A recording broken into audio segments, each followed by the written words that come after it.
que a senhora me Mas é caro, gostoso. melhor. Dá tchau pra Bem você. exigente.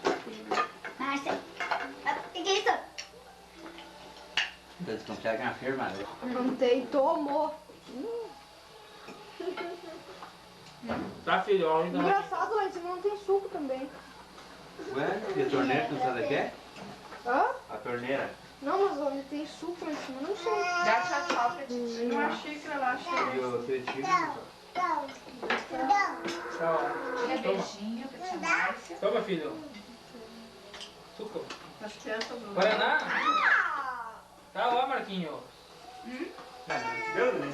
Pelado, pior ainda. Já entraram lá dentro e viram ele. Quem vai tomar mais?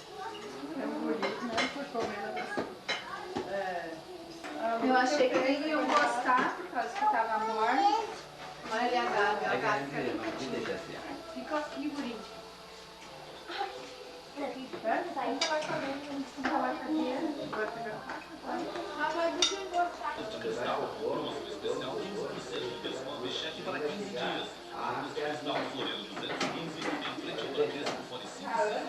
Cuida pra não cair. Quem? Aham, Meu Letícia. Onde está a Laura, vem ficar aí comigo. Não fico nem em casa, ó. Vai passar meia hora que ela já passou chorando, imagina. Mas não vem, mãe, não adianta. Faz bem, tá acostumando a saúde, né? Da criança. E o Marquinhos?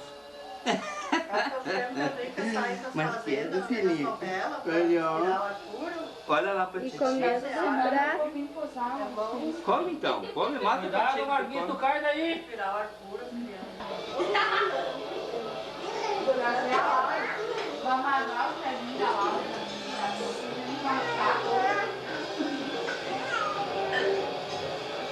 Mas é que a Gabi, Não adianta. dança na frente, olha. Bate o outro lá. Bate.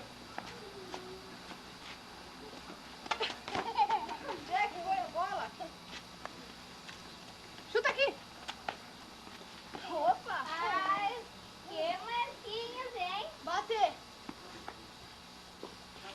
Vai fazer um golaço. Isso, ó. Que gol! Goleiro. Que chute! Bom chute, mas o goleiro é bom. Valendo, com toda a força agora. Olha lá!